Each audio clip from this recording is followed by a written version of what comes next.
집은 이제 합법적으로 내 거람. 당장 내 눈앞에서 꺼지지 못해. 이모, 제발요. 민지가 아파요. 딱 하룻밤만 재워주시면 안 될까요? 지금 어디를 만지는 거야? 더럽게 천박한 것들이 감히 내 명품 코트에 손을 대다니. 썩 비켜. 화려한 보석으로 치장한 여자가 독사 같은 눈빛으로 어린아이를 발로 밀쳐냈습니다. 차가운 시멘트 바닥에 엉덩방아를 찧은 아이는 너무 놀라 울음조차 터뜨리지 못한 채 언니의 옷자락만 꼭 쥐었죠. 언니 지우는 파르르 떨리는 입술을 깨물며 애원했습니다. 이모, 제발 한 번만 다시 생각해 주세요. 여긴 우리 엄마 아빠가 20년 동안 피땀 흘려 마련한 집이잖아요. 이제 한겨울인데 8살짜리 민지를 데리고 저희 보고 어디로 가라는 건가요? 하지만 돌아온 건 비릿한 비웃음과 차가운 문전박대뿐이었습니다. 내 부모가 나한테 진 빚이 얼마인 줄이나 알아? 3억이야, 3억. 이 집은 이제 합법적으로 내 명의로 다 넘어왔어. 당장 내 눈앞에서 꺼지지 못해. 경찰 불러서 쫓아낼까? 부모님의 장례를 치른 지 불과 사흘 만에 벌어진 일이었습니다. 세상에 단 하나뿐인 혈육에게 모든 것을 빼앗기고 쫓겨난 자매. 과연 이들에게는 어떤 운명이 기다리고 있을까요? 이야기는 비극이 시작된 그날로 거슬러 올라갑니다. 오늘 사연이 가슴에 와닿으신다면 구독과 좋아요 부탁드립니다. 지금 어디서 이 사연을 듣고 계신가요? 댓글로 계신 곳을 남겨주시면 그곳으로 기적 같은 평안과 복이 가득 찾아갈 것입니다. 올해 19살인 지우는 세상의 모든 빛이 꺼져버린 듯한 어둠 속에 서 있었습니다. 고등학교 3학년 수능을 불과 한 달 앞둔 시점이었습니다. 그토록 다정하던 부모님이 불의의 교통사고로 한나란 씨의 세상을 떠나셨기 때문입니다. 아버지는 평생 성실하게 작은 철물점을 운영하셨고 어머니는 근처 마트에서 계산원으로 일하셨죠. 두 분은 한 푼 두 푼 모아서 20년 만에 겨우 작은 아파트 한 채를 마련하셨습니다. 지우에게 남겨진 것은 이제 막 초등학교 1학년이 된 8살 동생 민지뿐이었습니다. 민지는 아직 부모님이 돌아가셨다는 것을 완전히 이해하지 못한 채 밤마다 엄마를 찾으며 울음을 터뜨렸죠. 언니, 엄마는 언제 와? 아빠는? 지우는 그때마다 동생을 안아주며 눈물을 삼켰습니다. 엄마 아빠는 하늘나라에 가셨어. 이제 우리 둘이서 씩씩하게 살아야 해. 장례식 내내 넋이 나간 자매 곁을 지킨 건 어머니의 동생인 이모 명숙이었습니다. 명숙은 장례식장에서 누구보다 크게 통곡하며 조카들의 손을 부여잡았습니다. 지우야, 민지야, 너무 걱정하지 마라. 이 이모가 너희들 친엄마처럼 끝까지 책임질 거야. 우리가 무슨 남이냐? 같은 피를 나눈 가족이잖아. 하늘나라에 계신 언니도 분명 그걸 원하실 거야. 내가 살아있는 한 너희는 절대 고생 안 시킬게. 조문객들은 명숙의 눈물을 보며 모두 고개를 끄덕였습니다. 저렇게 착한 이모가 있으니 애들이 그나마 다행이네. 혈육은 역시 다르지. 저렇게 끔찍하게 아껴주시는구먼. 그 악어의 눈물에 속아 지우는 이모를 부모님처럼 의지했습니다. 장례 이틀째 되는 날, 명숙은 슬픔에 잠긴 지우를 조용히 불러냈습니다. 지우야, 미안하지만 이것 좀 보자꾸나. 명숙은 복잡한 서류 여러 장을 내밀며 다독였습니다. 부모님이 남기신 집이랑 보험금, 내가 정리하기엔 너무 복잡하고 힘들지? 인감증명에 등기부등본에 상속세 신고에 보험금 청구에. 게다가 넌 곧 수능도 봐야 하잖아. 이모가 다 대신 처리해주고 나중에 깔끔하게 정리해줄게. 내가 민지 돌보고 공부하느라 바쁠 텐데 이런 것까지 신경 쓰면 안 되잖아. 일단 여기 도장만 찍으렴. 이모를 못 믿겠어?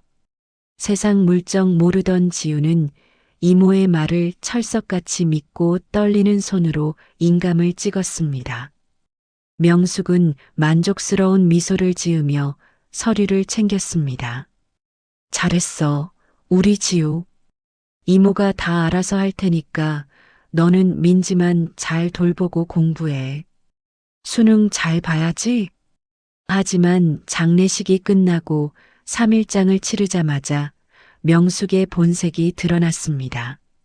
집으로 돌아온 지우를 기다린 건 텅 빈 거실과 낯선 사람들이었습니다. 가구들은 모두 사라지고 냉장고마저 텅 비어 있었죠. 엄마가 아끼시던 장롱도 아빠의 책상도 모두 없었습니다. 문 앞에는 누더기 같은 짐가방 2개만 덩그러니 놓여 있었습니다. 그 안에는 낡은 옷가지 몇 벌과 민지의 인형 하나가 전부였죠. 지우는 황급히 이모에게 전화를 걸었습니다. 이모, 집에 무슨 일이 생긴 것 같아요. 빨리 와주세요. 30분 후 명숙이 나타났습니다. 하지만 장례식 때의 그 슬픈 표정은 온데간데 없었죠. 화려한 명품 선글라스를 끼고 새로 산 듯한 고급 핸드백을 든 모습이었습니다. 손톱에는 빨간 매니큐어까지 발라져 있었죠. 이모, 도대체 이게 무슨 일이에요? 우리 짐이 왜 다 밖에 나가 있는 거죠? 집안 물건들은 다 어디로 간 거예요? 엄마가 아끼시던 장롱도 아빠 책상도 다 없어졌어요. 명숙은 담배 연기를 뿜으며 차갑게 대꾸했습니다. 무슨 일이긴 뭐가 무슨 일이야. 이 집은 이제 합법적으로 내 거라고. 내 부모가 예전에 나한테 빌린 돈이 3억 원이야, 3억. 차용증도 다 있어. 그걸로 이 집이랑 퉁친 거지. 법적으로 아무 문제 없으니까 쓸데없이 고소할 생각은 꿈도 꾸지 마라. 변호사 선임할 돈이나 있어? 미성년자가? 지우는 머리가 하얘졌습니다. 부모님이 이모에게 돈을 빌렸을 리가 없었습니다. 오히려 늘 사업이 망했다며 돈을 빌려가던 쪽은 이모였지요. 어머니는 생전에 자주 한숨을 쉬며 말씀하셨습니다. 명숙이가 또 돈 빌려달래. 이번엔 200만 원이라는데. 안 빌려주자니 동생인데 빌려주자니 언제 갚을지. 지우야, 내가 대학 갈 때까지 더 모아야 하는데. 그럴 리가 없어요. 엄마 아빠가 이모한테 돈을 빌릴 이유가 없잖아요. 오히려 이모가 우리한테 빌려간 돈만 1,000만 원이 넘어요. 명숙은 비웃었습니다. 증거라도 있어? 차용증이라도 써놨어? 없지? 그럼 입 닥쳐. 법대로 하자면 내가 이기는 거야. 이미 등기도 다 내 명의로 넘어갔어. 보험금도 내가 다 받았고. 지우는 뒤늦게 자신이 서명한 서류가 무엇이었는지 깨달았습니다. 그것은 상속 서류가 아니라 집을 이모에게 넘기는 매매 계약서였던 것입니다. 지우는 무릎을 꿇고 애원했습니다. 이모, 집은 가져가셔도 좋아요. 하지만 우리 민지만 생각해 주세요. 아직 8살밖에 안 된 애예요. 겨울 방학이 끝나면 학교도 가야 하고요. 잠시만, 딱 한 달만이라도 머물게 해주세요. 지금 영하 10도나 되는 추운 겨울이잖아요. 제발요, 이모. 명숙은 매몰차게 지우의 손을 뿌리치며 냉소를 날렸습니다. 추우면 어때? 찜질방도 있고 고시원도 있고 쉼터도 있잖아. 내가 왜 남의 자식까지 책임져야 하는데? 내 앞에서 당장 꺼져. 1시간 안에 안 나가면 경찰 불러서 불법 침입으로 신고할 거야. 알았어? 옆에 있던 명숙의 남편 태석도 거들었습니다. 야, 그냥 빨리 나가. 우리도 애 둘 키우느라 바빠 죽겠는데 너희까지 먹여 살릴 여유 없어. 젊은 것들이 손발 멀쩡하면 알아서 살아야지. 수능? 그런 거 신경 쓸 때야? 당장 살 길부터 찾아야지. 그리고는 현관문을 쾅 닫아버렸습니다. 지우는 문 앞에서 한참을 울부짖었지만 문은 끝내 열리지 않았습니다. 안에서는 이모 부부의 낄낄대는 웃음소리만 들려왔죠. 여보, 이번엔 정말 대박 쳤어. 3억짜리 아파트에 보험금까지. 그러게 말이야. 바보 같은 것들. 그렇게 자매는 얇은 외투 한 벌씩만 걸친 채 부모님의 영정 사진을 안고 눈 내리는 거리로 내쫓겼습니다. 주머니에는 장례식 부의금으로 받았던 30만 원 뿐이었습니다. 수능 원서를 넣어놓은 가방도 교과서도 모두 집안에 남겨둔 채였습니다. 지우는 덜덜 떠는 민지를 등에 업고 정처 없이 걷고 또 걸었습니다. 눈발은 점점 거세지고 바람은 뼛속까지 파고들었습니다. 민지는 지우의 등에 매달린 채 가늘게 중얼거렸습니다. 언니, 배고파. 춥고 배고파. 엄마는 언제 와?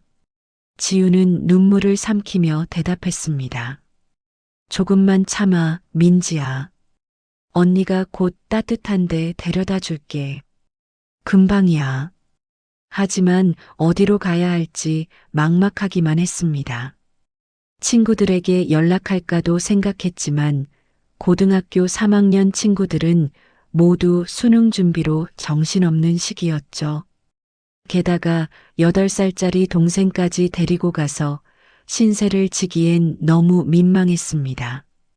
담임 선생님께 연락할까도 생각했지만 부모님 돌아가신 지 얼마 안 됐는데 또 폐를 끼친다는 게 죄송스러웠습니다.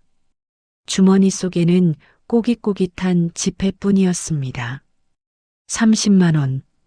이 돈으로 얼마나 버틸 수 있을까요? 찜질방이라도 가려 했지만 갑작스러운 충격과 추위 탓인지 민지의 몸이 불덩이처럼 달아올랐습니다. 언니, 머리 아파. 어지러워. 토할 것 같아. 지우가 황급히 민지의 이마에 손을 대보니 뜨겁게 달아올라 있었습니다. 민지야, 정신 차려. 언니가 지금 병원 데려갈게. 조금만 참아. 하지만 밤 10시가 넘은 시각, 문 연 병원을 찾기란 쉽지 않았습니다. 지우는 민지를 업은 채 뛰고 또 뛰었습니다. 발이 얼얼하고 숨이 턱까지 찼지만 멈출 수가 없었습니다. 겨우 찾은 야간 응급실은 사람들로 붐볐습니다. 접수하시고 기다리세요. 지금 환자가 많아서 1시간은 기다리셔야 해요. 지우는 떨리는 손으로 접수증을 받았습니다. 1시간을 기다린 끝에 진료를 받았습니다. 독감 초기 증세네요. 약 처방해 드릴게요. 푹 쉬고 따뜻하게 해주세요. 진료비와 약값으로 5만 원이 나갔습니다. 해열제를 먹이고 나오니 지갑에는 25만 원만 남았습니다. 밤이 깊어질수록 도심의 화려한 네온사인은 자매의 비참함을 더욱 비추는 것만 같았습니다. 행복한 가족들이 따뜻한 식당에서 저녁을 먹는 모습이 유리창 너머로 보였습니다. 아이를 아는 아빠, 미소 짓는 엄마, 웃는 아이들. 지우는 그 광경을 보며 눈물을 훔쳤습니다. 불과 일주일 전만 해도 우리도 저랬는데. 엄마, 아빠, 저희 어떡하면 좋아요? 어느덧 밤 11시, 지우는 시장 골목으로 발걸음을 옮겼습니다. 사람들의 발길이 뜸해진 골목 끝자락에서 유독 포근한 불빛이 새어나오는 가게를 발견했습니다. 인정 많은 할머니 국밥. 오래된 나무 문틈으로 구수한 육수 냄새가 번져나왔습니다. 파와 마늘이 섞인 그 냄새는 지우의 배를 요란하게 울렸죠. 마지막으로 제대로 된 식사를 한 게 언제였던가요? 장례식장 도시락이 마지막이었습니다. 그것도 민지 먹이느라 자신은 반도 못 먹었죠. 지우는 홀린 듯 그 문을 열고 들어갔습니다. 따르릉. 문에 달린 작은 종이 경쾌하게 울렸습니다. 가게 안에는 인상 좋은 할머니 한 분이 테이블을 정리하고 계셨습니다. 머리는 희끗희끗했지만 눈빛만큼은 누구보다 따뜻했습니다. 어서 오세요. 아이고, 이 밤에 웬 젊은 아가씨가. 어머, 아기도 있네. 할머니는 지우의 뒤에 엎여 있는 민지를 보고 깜짝 놀라셨습니다. 민지는 열 때문에 얼굴이 빨개진 채 축 늘어져 있었죠. 저기 할머니, 정말 죄송하지만요. 지우는 말을 다 잇지도 못하고 그 자리에 털썩 주저앉았습니다. 동생이 너무 아파요. 약은 먹였는데 갈 곳이 없어요. 딱 하룻밤만 이 구석 자리에서 잠시만 쉬었다 가게 해주시면 안 될까요? 돈은 내일 아침에 꼭 드릴게요. 아니, 지금 드릴게요. 제발 부탁드립니다. 지우는 떨리는 손으로 지갑을 꺼냈습니다. 가게 주인인 70살 복순 할머니는 깜짝 놀라 안경을 고쳐 쓰며 뛰어오셨습니다. 아이고, 이게 무슨 일이야. 애 얼굴이 왜 이렇게 빨개. 열이 펄펄 끓는구먼. 어서 들어오너라, 얼른. 돈은 무슨 돈이야. 할머니는 지우의 손을 잡아 끌며 가게 안쪽 따뜻한 온돌방으로 이끌었습니다. 여기 누우렴.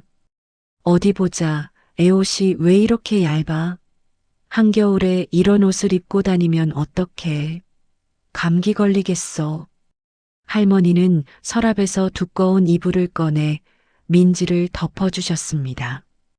그리고는 젖은 수건으로 이마를 닦아주며 지우에게 물으셨습니다. 애가 병원은 갔다 왔니? 네. 응급실에서 해열제 받아왔어요. 조금 있으면 나아질 거예요. 정말 죄송해요, 할머니. 할머니는 고개를 끄덕이시더니 부엌으로 들어가셨습니다. 잠시 후 김이 모락모락 나는 국밥 2그릇을 들고 오셨습니다. 갓 지은 밥에 뜨끈한 소고기국을 푸짐하게 말아서였죠. 고기도 수북이 올라가 있었고 파도 신선했습니다. 일단 이거부터 먹어. 눈물은 나중에 닦고 속부터 채워야 살 길이 보이는 법이야. 배고픈 채로 걱정하면 아무것도 해결이 안 돼. 어서 먹어. 지우는 숟가락을 들었지만 눈물이 먼저 쏟아졌습니다. 뜨거운 국물이 입안에 들어오자 그제야 살아있다는 느낌이 들었습니다. 짭조름한 국물이 목구멍을 타고 내려가고 부드러운 고기가 입안에서 녹았죠. 지우는 눈물이 밥그릇 안으로 뚝뚝 떨어지는 줄도 모르고 허겁지겁 국밥을 먹었습니다. 그 온기는 단순히 배를 채우는 것이 아니라 찢어진 지우의 마음을 꿰매주는 치유의 약이었습니다. 민지도 할머니가 떠먹여 주시는 국밥을 조금씩 먹었습니다. 우리 아가 잘 먹네. 착하지. 조금만 더 먹어.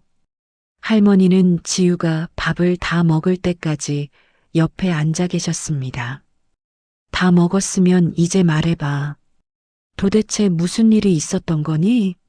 이 밤에 어린 동생을 업고 거리를 헤매다니. 부모님은 어디 계시고? 지우는 더 이상 참을 수 없었습니다. 그동안 억눌렀던 감정이 터져나왔습니다. 할머니, 부모님이 돌아가셨어요. 열흘 전에 교통사고로. 장례도 다 치렀어요. 할머니의 눈빛이 순식간에 붉어졌습니다. 세상에. 그래서 이 어린 것들이. 그럼 친척들은 다 어디 갔어? 지우는 모든 이야기를 쏟아냈습니다. 이모가 어떻게 자신들을 속였는지, 집을 빼앗았는지, 추운 겨울밤에 내쫓았는지, 수능도 한 달 남았는데 교과서도 가방도 다 집에 두고 나왔다는 것까지. 할머니는 이야기를 듣는 내내 주먹을 불끈 쥐셨습니다. 세상에 자기 핏줄한테 그런 짓을 하다니. 그건 사람이 아니야. 짐승만도 못한 놈이지. 수능을 앞둔 애를, 8살짜리 애를, 하늘이 가만 안 둘 거야. 천벌을 받을 게다. 할머니는 지우의 손을 꼭 잡으며 말씀하셨습니다. 갈 곳 정해질 때까지 여기 있거라. 아니, 갈 곳이 생겨도 여기 있어. 나도 혼자 사는 외로운 할망구인데 일손도 필요하고 말동무도 필요하단다. 민지는 학교 보내고 넌 여기서 나 도와주면 돼. 월급은 넉넉하게 줄 테니 걱정 마라. 수능도 봐야지. 할머니, 정말요? 정말 괜찮으세요? 그럼 내가 혼자 이 가게 30년 넘게 했는데 이제 무릎도 시리고 허리도 아파서 말이야. 젊은 애가 도와주면 얼마나 좋겠니? 내일부터 같이 일해보자. 그리고 수능 원서는 다시 넣을 수 있어. 학교에 가서 사정 이야기하면 다 도와줄 거야. 지우는 할머니의 손을 붙잡고 오열했습니다. 할머니, 정말 감사합니다. 평생 이 은혜 잊지 않을게요. 열심히 일할게요. 정말 열심히 할게요. 나중에 제가 꼭 보답할게요. 그래. 울지 마라. 이제 우리가 가족이야. 내가 너희 할머니 해줄게. 그날 밤 지우는 따뜻한 방에서 잠을 청했습니다. 민지의 손을 꼭 잡고 누워 있는데 문틈으로 할머니의 목소리가 새어나왔습니다. 할머니는 작은 불단 앞에서 기도하고 계셨습니다. 하늘님, 이 불쌍한 아이들을 제발 지켜주소서. 제가 있는 한 이 아이들만큼은 지켜내겠습니다. 부디 건강하게 자라게 해주시고 나쁜 일은 다 물리쳐 주소서. 지우는 베개에 얼굴을 묻고 소리 없이 울었습니다. 이번엔 슬픔의 눈물이 아니라 감사의 눈물이었습니다. 그렇게 자매는 시장 골목의 작은 국밥집에서 새로운 삶을 시작했습니다. 희망의 씨앗을 심기 시작한 것이죠. 국밥집에서의 생활은 새벽 4시부터 시작되었습니다. 지우는 알람이 울리기도 전에 눈을 떴습니다. 고단한 기색 하나 없이 일어나 세수를 하고 앞치마를 둘렀죠. 할머니, 제가 시장 보고 올게요. 아이고, 우리 지우. 고맙구나.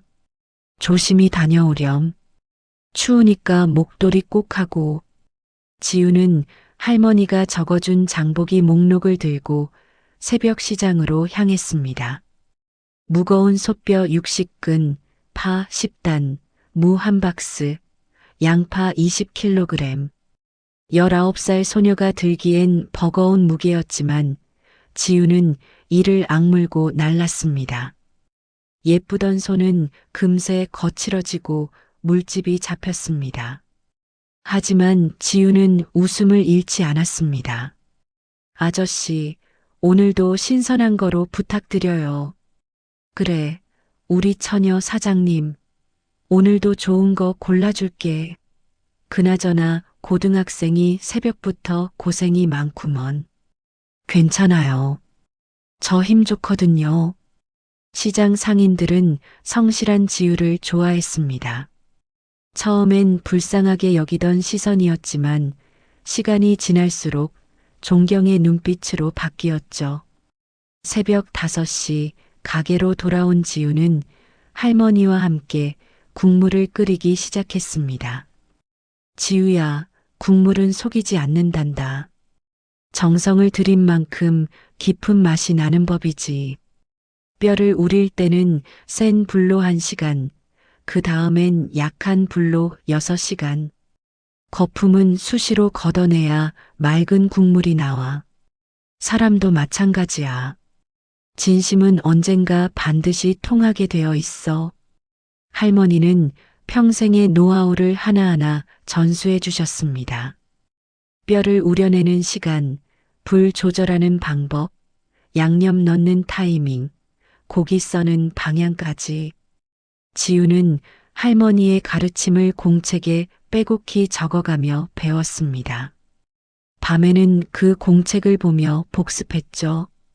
아침 7시 가게 문을 열면 단골 손님들이 하나둘 들어오기 시작했습니다. 할머니, 오늘도 국밥 하나요? 새로 오신 분이네. 네, 안녕하세요. 금방 나갑니다. 지우는 할머니의 가르침대로 손님들에게 진심을 다했습니다.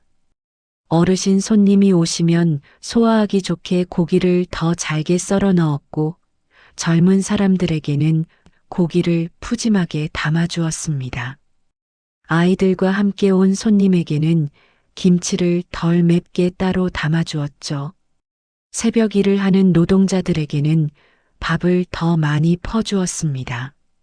아가씨, 여기 김치가 너무 맛있어요. 어디서 사는 거예요? 할머니께서 직접 담그신 거예요. 정성이 비결이죠. 아이고, 인심도 좋으시네. 고기도 이렇게 많이 주시고. 다음에 또 올게요. 지우의 밝은 미소와 친절한 서비스에 손님들은 하나둘 단골이 되어갔습니다. 오후 2시 손님이 끊기면 지우는 민지를 학교에서 데려왔습니다. 언니, 오늘 받아쓰기에서 100점 맞았어. 우와, 우리 민지 최고야. 저녁에 할머니 국밥 먹고 숙제하자. 응. 그런데 언니 수능은 언제 봐? 다음 주야. 걱정 마, 언니가 꼭 붙을 거야. 민지는 가게 한 구석에서 숙제를 했고 지우는 설거지를 했습니다. 저녁 장사가 끝나면 밤 10시. 지우는 그제야 책을 펼쳤습니다.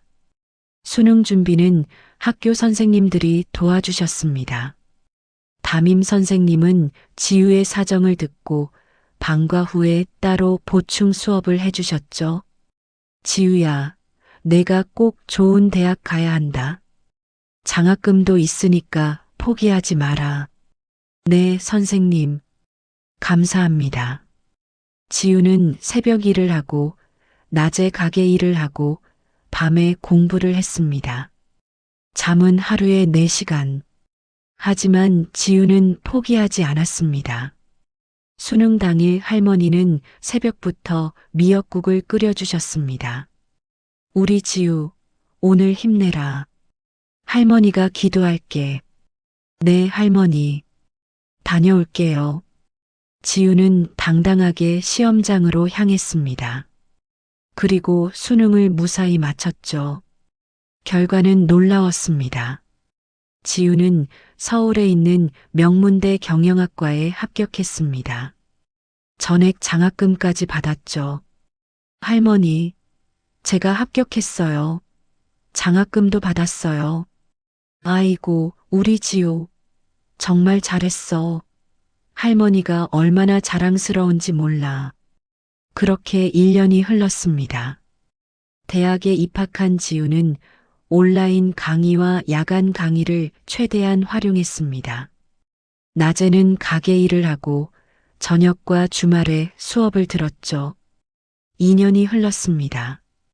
지우는 할머니 몰래 가게 인테리어를 조금씩 개선해 나갔습니다. 알바로 모은 돈과 장학금으로요. 낡은 테이블을 깔끔한 원목 테이블로 바꾸고 벽에 페인트 칠을 했습니다. 메뉴판도 감각 있게 다시 디자인했죠. 낡은 간판도 밝은 LED 간판으로 바꿨습니다. 할머니, 이제 인터넷으로도 주문 받아볼까요? 요즘은 다들 배달 음식 시켜 먹잖아요. 인터넷? 그게 뭔지는 모르겠지만 내가 하자는 대로 해봐라. 할머니는 너만 믿는다.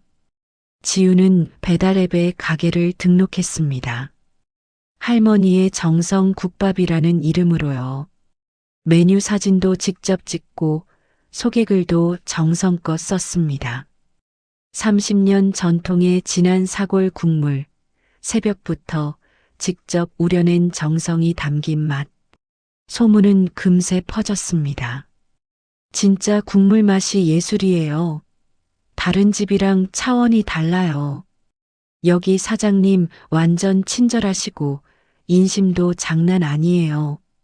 할머니랑 손녀분이 하시는데 진짜 정성이 느껴져요. 리뷰가 쌓이고 별점이 올라갔습니다. 배달 주문이 밀려들기 시작했죠. 3년째 21살이 된 지우는 국밥집 옆 작은 공장을 하나 얻었습니다. 대학 수업에서 배운 경영 지식을 실전에 적용하기 시작한 것이죠. 할머니, 이제 국물을 대량으로 만들어서 팔아볼게요. 할머니 레시피 그대로요. 가정에서도 끓여 먹을 수 있게요. 그래. 그럼 내가 매일 가서 맛을 확인해야겠구먼. 우리 국물 맛이 변하면 안 되지. 지우는 식품위생 허가를 받고 포장 디자인을 직접 했습니다. 복순 할머니의 진국 곰탕이라는 브랜드였죠. 패키지에는 할머니의 미소 띤 얼굴과 따뜻한 국밥 그릇이 그려져 있었습니다. 대형마트에 납품을 시작했고 온라인 판매도 시작했습니다. 처음엔 하루에 10개씩 팔리던 것이 한 달 후엔 100개, 3개월 후엔 1000개씩 팔렸습니다. 4년째 매출은 연 20억 원을 넘어섰습니다. 지우는 할머니를 모시고 작은 사무실을 얻었습니다. 할머니, 이제 제대로 된 회사를 차리는 거예요. 명예 이사장님은 할머니세요. 아이고, 이 늙은이가 무슨 이사장이야. 내가 대표해라. 넌 정말 대단한 애야. 5년이 흘렀습니다. 24살이 된 지우는 이제 제법 성공한 젊은 사업가가 되어 있었습니다. 직원도 20명이 넘었고 공장도 2곳으로 늘었죠. 편의점에서도 지우의 제품을 만날 수 있었습니다. 대형 식품 회사에서 인수 제안도 들어왔지만 지우는 거절했습니다. 할머니의 맛을 지키고 싶어요. 돈보다 중요한 게 정성이니까요. 민지는 어느덧 중학생이 되었습니다. 언니를 닮아 공부도 잘하고 착한 아이로 자랐죠. 언니, 나도 나중에 언니처럼 사업가 될 거야. 아니야, 민지. 넌 내가 하고 싶은 걸 해. 언니가 다 뒷받침해 줄게. 지우의 성공 스토리는 지역 언론의 주목을 받았습니다. 역경을 딛고 일어선 20대 여성 CEO. 그 기사가 지역 방송에도 나갔고 결국 전국 뉴스에도 소개되었습니다. 어려운 환경을 극복하고 연 매출 50억 원 기업을 일군 젊은 여성 CEO. 그녀의 성공 비결은 무엇일까요? 화면 속 지우는 당당하고 우아했습니다. 깔끔한 정장을 입고 자신감 넘치는 목소리로 인터뷰에 응하고 있었죠. 제 성공 비결은 할머니의 가르침이에요. 정성과 진심, 그리고 포기하지 않는 것. 그게 전부입니다. 그 방송을 본 사람들이 있었습니다. 바로 이모 명숙과 그의 남편 태석이었죠. 명숙은 텔레비전 화면을 보며 입이 떡 벌어졌습니다. 여보, 여보, 저기 나온 거 누군지 알아? 지우야. 우리가 쫓아낸 그 조카. 남편 태석도 황급히 화면을 쳐다봤습니다. 뭐, 저게 그 조카년이?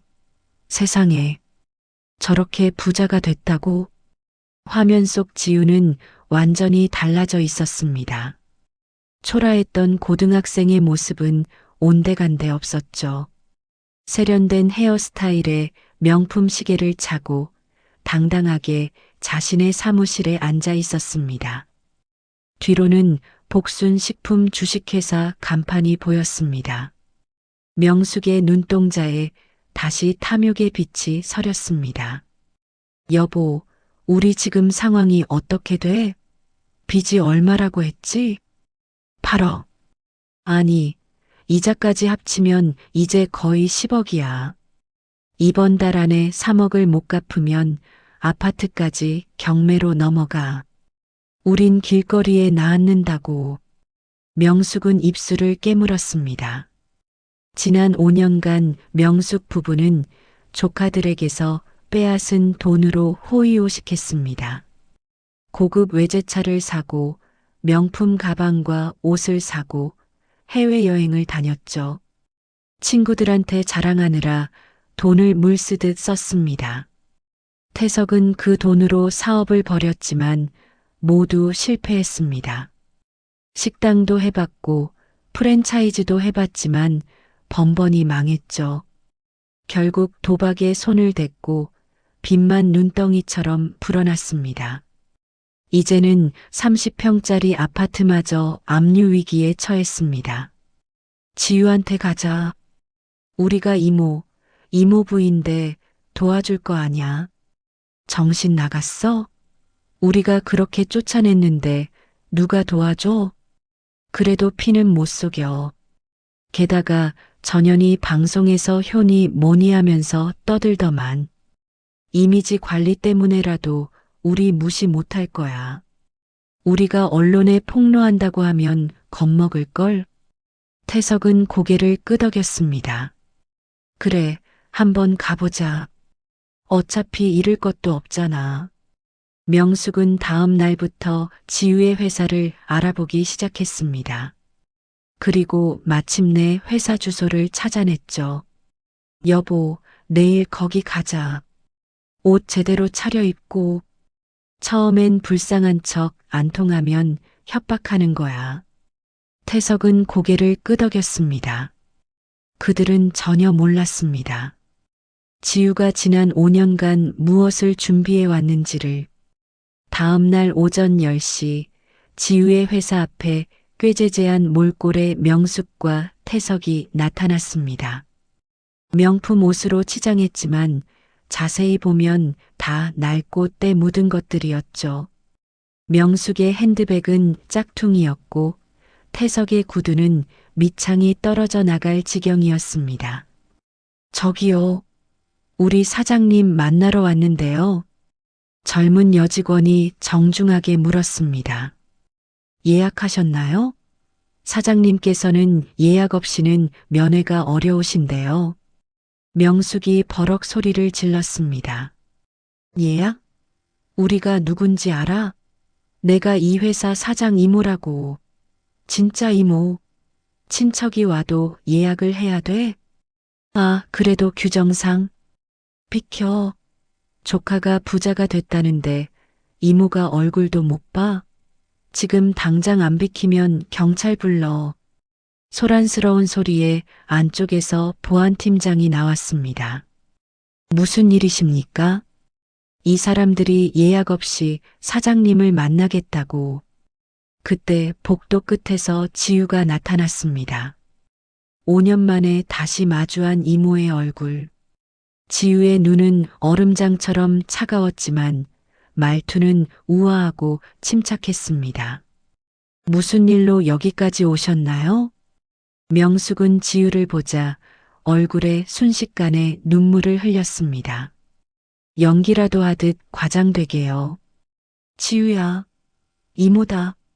5년 만이구나. 너 어떻게 연락 한 통 없니? 우리가 너희 자매를 얼마나 걱정하며 찾았는데. 지우는 천천히 명숙의 손을 떼어내며 사무실 안으로 들였습니다. 들어오시죠. 복도에서 이러시면 직원들이 업무에 지장이 있으니까요. 명숙과 태석은 호화로운 사장실을 둘러보며 침을 꿀꺽 삼켰습니다. 가죽 소파, 대리석 테이블, 큰 창문 너머로 보이는 도심 전망. 벽에는 각종 상장과 인증서가 걸려 있었죠. 앉으세요. 지우의 목소리는 냉정했습니다. 명숙은 자리에 앉자마자 본색을 드러내기 시작했습니다. 지우야, 이모가 그동안 너무 보고 싶었어. 방송 보고 깜짝 놀랐다. 우리 조카가 이렇게 성공했다니. 역시 우리 핏줄이야. 우리 가문의 좋은 유전자 때문이지? 지우는 차가운 미소를 지었습니다. 용건만 말씀하세요. 바쁩니다. 명숙은 당황했지만 이내 태세를 전환했습니다. 아, 그래. 사실은 말이야. 이모가 요즘 좀 어려워. 사업이 안 풀려서 말이지. 너도 사업하니까 알잖아. 경기가 안 좋아서. 그래서 말인데 딱 5억만 좀 빌려줄 수 있겠니? 아니, 3억만이라도. 너한테는 껌값도 안 되잖아. 태석도 거들었습니다. 그래, 우리가 내 부모 장례식 때 서류 정리 다 해준 공도 있는데 사람이 은혜를 알아야지. 게다가 우리가 없었으면 넌 길거리에서 얼어 죽었을 거야. 지우는 가만히 책상 서랍을 열었습니다. 그리고 두툼한 서류 뭉치를 꺼내 탁자 위에 던졌습니다. 은혜요? 이게 그 은혜인가요? 서류를 펼치자 각종 증거 자료들이 쏟아져 나왔습니다. 5년 전 제 명의의 아파트를 불법으로 가로챈 증거입니다. 여기 보세요. 부모님이 이모한테 돈을 빌렸다는 차용증, 필적 감정 결과 전부 위조로 판명났습니다. 이모가 직접 쓴 거죠? 명숙의 얼굴이 흑빛으로 변했습니다. 그게 아니라 아직 끝나지 않았습니다. 부모님 보험금 2억 원을 가로채기 위해 서류를 위조한 명세서도 있습니다. 보험사에서 받은 자료예요. 제 서명이라고 했지만 필적이 완전히 다르죠. 이것도 이모가 위조한 겁니다. 지우야, 그건 제가 지난 5년간 변호사를 통해 모두 수집해 두었습니다. 사문서 위조, 사기, 횡령. 이모와 이모부가 저지른 범죄들이에요. 지우는 또 다른 서류를 꺼냈습니다. 그리고 이건 뭔지 아세요? 이모 부부가 제 돈으로 산 외제차, 명품 가방, 해외여행 내역입니다. 총 1억 3천만 원어치. 전부 제 돈으로 사신 거죠. 제 부모님이 남긴 돈으로요. 태석이 벌떡 일어나며 소리쳤습니다. 아, 그게 다 옛날 일이잖아. 공소시효도 지났을 거고. 지우는 조용히 웃었습니다. 공소시효요? 사기죄는 10년입니다. 아직 5년 남았어요. 게다가 저는 미성년자였기 때문에 시효가 정지됩니다. 법 좀 공부하고 오시죠. 명숙은 당황해서 입맛을 다셨습니다. 지우야. 우리가 잘못했어. 그때는 정신이 없어서. 그래도 우리가 피부치잖아. 가족끼리 이러면 안 되지. 가족이요? 지우의 목소리가 싸늘해졌습니다. 5년 전 영하 10도 겨울밤에 8살짜리 동생이랑 저를 내쫓으면서 가족이라고 생각하셨나요? 수능 한 달 앞둔 고등학생을 거리로 내몰면서 가족이라고 생각하셨어요? 명숙은 말문이 막혔습니다. 지우는 계속 이어갔습니다. 제가 그날 밤 무릎 꿇고 빌었을 때 이모는 뭐라고 하셨죠? 추우면 어때? 찜질방 가면 되지. 그리고 저를 발로 차며 문을 닫으셨죠. 기억나세요? 그건 민지가 열이 40도까지 올라가서 정신을 잃었을 때 이모는 뭐 하고 계셨을까요? 제 돈으로 명품 가방 사러 백화점에 가 계셨죠. SNS에 올리신 사진 다 있어요. 지우는 핸드폰을 꺼내 사진들을 보여주었습니다. 명숙이 명품 가방을 들고 찍은 인증샷들이었죠. 날짜를 보니 정확히 자매를 내쫓은 그 주였습니다. 태석이 다시 협박조로 나왔습니다. 그래서 어쩔 건데? 우릴 감옥에 보낼 거야? 그럼 우리도 가만히 있지 않을 거야. 방송국에 가서 내가 친척을 버렸다고 다 퍼뜨릴 거야. 내 이미지 다 망가뜨릴 거란 말이야. 그때 문이 열리며 복순 할머니가 들어오셨습니다. 누가 내 손녀딸을 건드려. 할머니의 뒤에는 정장을 입은 두 사람이 서 있었습니다. 한 명은 변호사, 한 명은 형사였죠.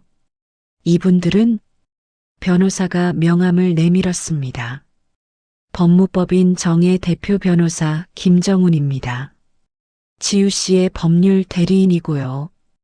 형사도 신분증을 보여주었습니다. 서울 강남경찰서 형사과 박민수입니다. 사문서 위조 및 사기 혐의로 수사 중입니다. 명숙과 태석의 얼굴이 파랗게 질렸습니다. 지우는 차갑게 마지막 경고를 날렸습니다. 이미 형사 고소장 접수했고 이모가 불법으로 취득한 수익에 대한 민사소송도 진행 중입니다. 조만간 정식으로 소환 통지 받으실 거예요. 지우야, 제발, 우리 잘못했어. 우리 용서해줘. 제발. 명숙은 바닥에 무릎을 꿇었습니다. 하지만 지우는 흔들리지 않았습니다. 5년 전에 제가 그렇게 빌었을 때 이모는 절 발로 차며 비웃으셨죠. 무릎 꿇는다고 달라지는 거 있어? 그렇게 말씀하셨죠. 맞습니다. 무릎 꿇는다고 달라지는 건 없어요. 태석이 책상을 탁 치며 소리쳤습니다.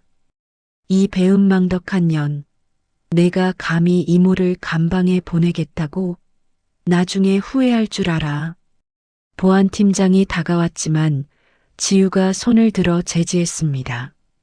이모부 협박죄도 추가하실래요? 여기 CCTV 다 돌아가고 있는데요. 녹음도 되고 있고요. 지우는 책상 위에 녹음기를 가리켰습니다. 이모가 저한테 돈을 요구한 것, 협박한 것, 다 증거로 제출될 겁니다. 명숙은 완전히 무너졌습니다. 제발, 우리 아들, 딸도 있어. 애들 아빠, 엄마가 감옥 가면 어떡해. 지우야, 제발. 지우의 눈빛이 잠깐 흔들렸습니다. 하지만 이내 다시 차갑게 굳어졌습니다. 이모 자녀분들 걱정하시는군요. 그럼 이모는 8살이던 민지 걱정은 안 하셨나요? 제 걱정은요? 저도 누군가의 딸이었어요. 부모님을 잃고 의지할 곳 없던 19살 고등학생이었다고요. 할머니가 지우의 어깨에 손을 올렸습니다. 지우야, 내 마음대로 해라. 할머니는 내 결정을 존중한다. 지우는 깊게 숨을 들이쉬었습니다. 형사님, 이분들 조사 부탁드립니다. 변호사님, 민사소송 그대로 진행하세요. 단 한 푼도 용서할 생각 없습니다. 형사가 명숙과 태석에게 다가갔습니다.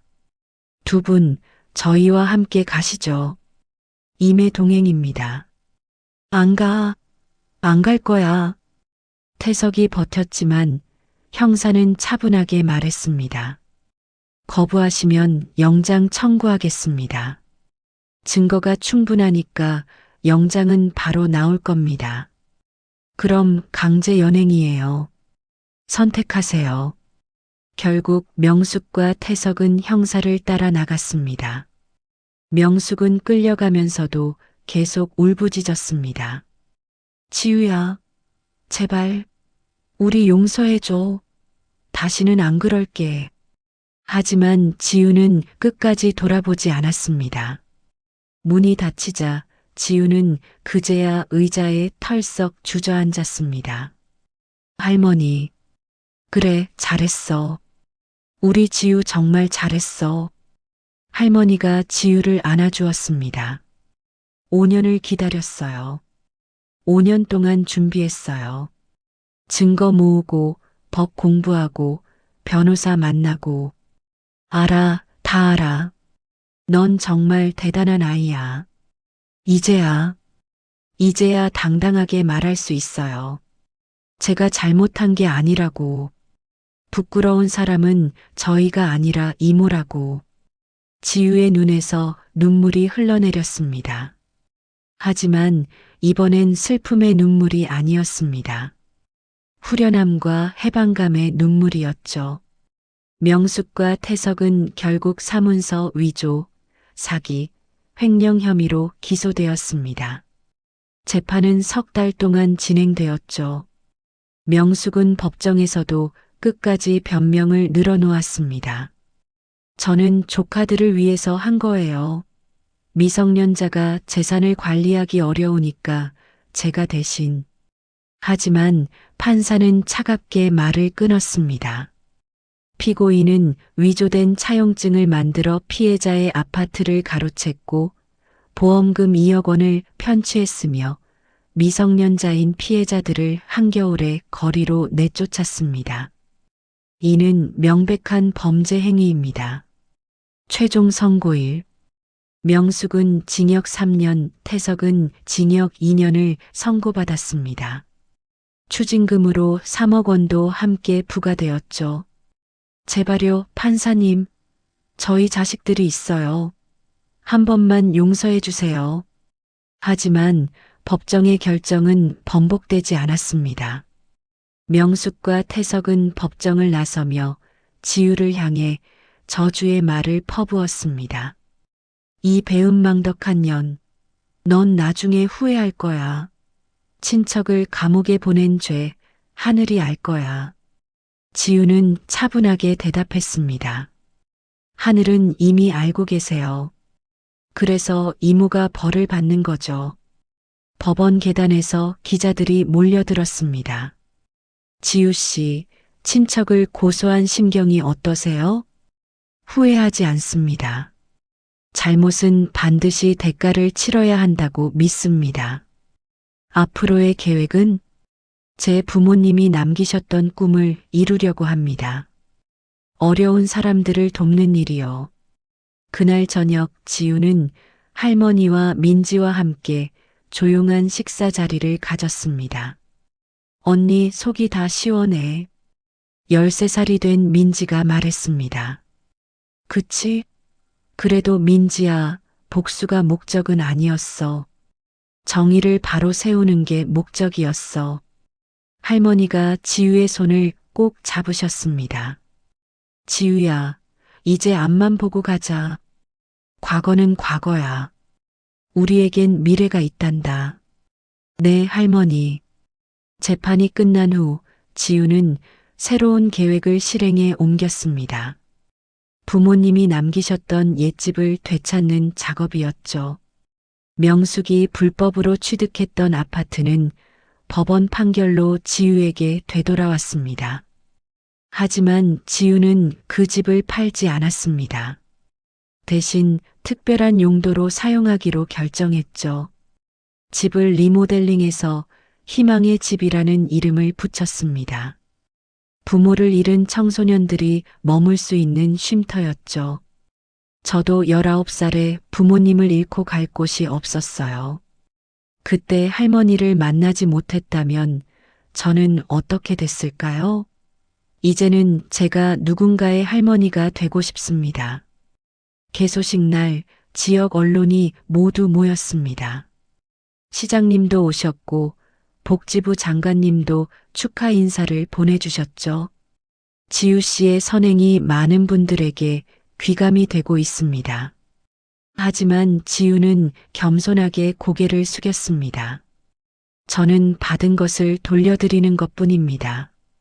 희망의 집에는 첫 번째 입주자가 들어왔습니다. 16살 여학생 수진이었죠. 부모님이 이혼하고 둘 다 재혼하면서 갈 곳이 없어진 아이였습니다. 언니, 저 같은 애를 받아주시다니 감사해요. 수진아, 너는 소중한 아이야. 절대 내 자신을 낮춰보지 마. 언니가 있잖아. 지우는 수진에게 자신의 이야기를 들려주었습니다. 어떻게 밑바닥에서 일어섰는지, 어떻게 포기하지 않았는지. 언니도 그랬어? 그럼 나도 할 수 있을까? 당연하지. 넌 언니보다 더 잘할 수 있어. 6개월 후, 희망의 집에는 10명의 청소년들이 살고 있었습니다. 모두 사연이 있는 아이들이었죠. 지우는 그들에게 숙식을 제공하는 것은 물론 학업 지원과 진로 상담까지 해주었습니다. 대학 가고 싶은 친구들은 제가 장학금 지원해 줄게요. 기술 배우고 싶은 친구들은 직업학교 보내드릴게요. 아이들은 지우를 지우 언니라고 불렀습니다. 그리고 지우처럼 성실하게 살기로 다짐했죠.